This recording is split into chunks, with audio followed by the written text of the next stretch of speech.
Like, it just kind of blew me away how in this sort of underground scene, like the artist is expected to do their own mixes.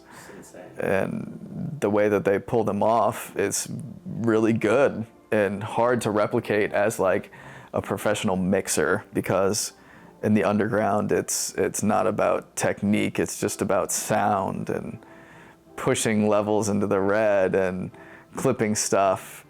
And if an artist has mixed their own vocals for so many years, it's kind of hard to match that if they have a specific sound in their head. The projects like within the G59 sphere that you worked on, Sacrifice and Sabotage by Chetta, you helped mix the album, co-producer, Scrim also heavily involved in that project too. What was it like working with Chetta on this album, and like just standout moments? Yeah, I loved working with Chetta on this record. So since Been Here Forever in 2022, that was sort of when I got a feeling for his style and how he likes his sound. That kind of had like some of its own challenges, because during that time I was so used to like mixing, for the boys and Scrim. He has his own sound, his own style, and in the beginning I was maybe pulling too much from them, and it took me a minute to get used to how he liked things to sound. But for Been Here Forever, that I think was mostly beats that Scrim made. And for this most recent record, Chetta's been doing a lot more of his own production. Very cool. And so yeah, that was very cool to see him, come into his own as a producer, making these beats and then rapping over them. It was just very cool to see that sort of evolution in his style. And I think that's very conducive to the Chetta sound, him having the control and creativity over making his own beats really put that project on like another level. That flexibility to say I can make my own beat and rap over it, and I can have control over everything, is a pretty cool feeling to have. And I think Sacrifice and Sabotage reflects that, and I really enjoyed working on that project with him. It was very cool seeing that evolution in his vocal performances, his lyrics, just the overall sound of the beats. It was a great time. That Scrim feature, that was a song, I think that was maybe a contender for A Man Rose from the Dead. Yeah. Dang. So that was a song from the vault. The vault, literally. Yeah. Talk about mixing Night Lovell's I Hope You're Happy. I met him backstage at, I think, one of the first Suicideboys shows I went to in LA. And I just met him backstage, and we just kind of hit it off, He's a very cool guy. And then I think he got off from tour, and he was like, I need to put this record out, and I need help with mixing it. And Night Lovell, another person who, like Scrim, mixed his own stuff. Like all those songs, he, recorded it and mixed it. Like, it just kind of blew me away how in this sort of underground scene, like the artist is expected to do their own mixes.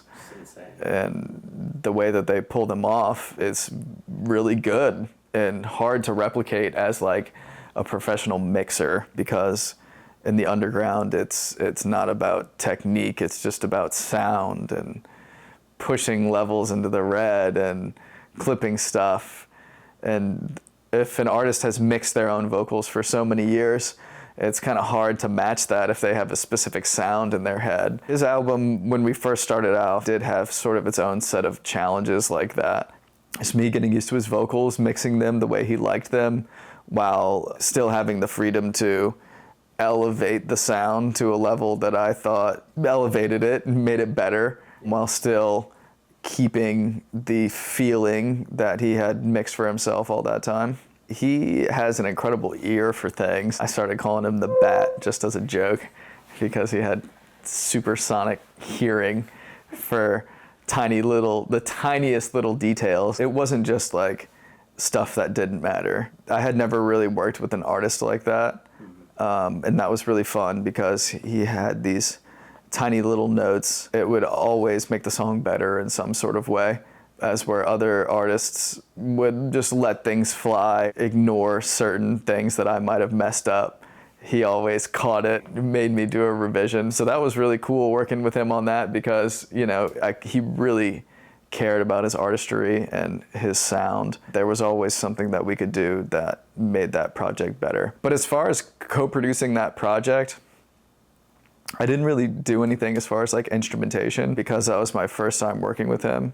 We were kind of just feeling out the sound, and his sound is very particular and set in stone, and I just didn't have the confidence to add anything to that at the time because I just wasn't super familiar with it, and I don't think anything that I did would maybe just take away from that. But him and the producer he works with a lot, Out by 16, just have a really good thing going on. But as far as his vocals, there was like an interesting turn when we were making the record. He started singing a little bit more, and he would send me these voice notes of him trying this over a song, and he was like, "What do you think?" And I was like, "Dude, like, you gotta sing, man, like this sounds really, really good." And he was like, "No, like I've never really done something like that before." And I sort of, you know, pushed him in that direction, like, "Man, your voice, you should really sing." And so like on the outro of that record, when he was, you know, doing a little bit more of some melodies and some singing like that, I was really happy that like I gave him just the little push he needed to put that out into the world. And so co-production sometimes doesn't involve what you can add to a project in terms of instrumentation. It can involve like help pushing an artist into giving them an ear that what you're experimenting with sounds really good. You know, put this energy out into the world and the fans will really like that. Kevlar Moneybags, did you mix that project? What were some like memorable moments on that, and how was it like working with them?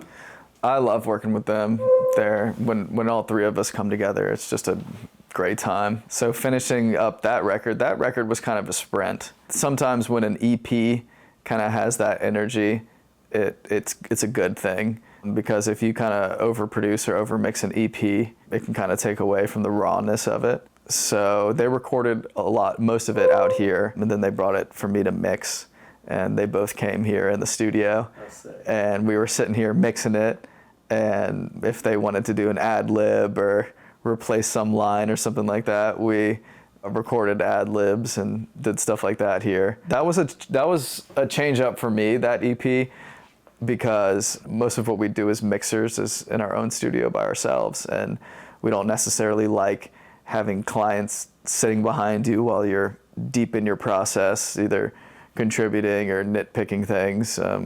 It's more so you do the mix, you send it to them, you get feedback. But it was fun having them here, and we just sat and we just all mixed it together. And because it was kind of a quick thing, it was nice having immediate feedback where I could sit and mix it for an hour and be like, "What do you think about this?" And they'll be like, "Try this or that." And I'd be like, "Cool."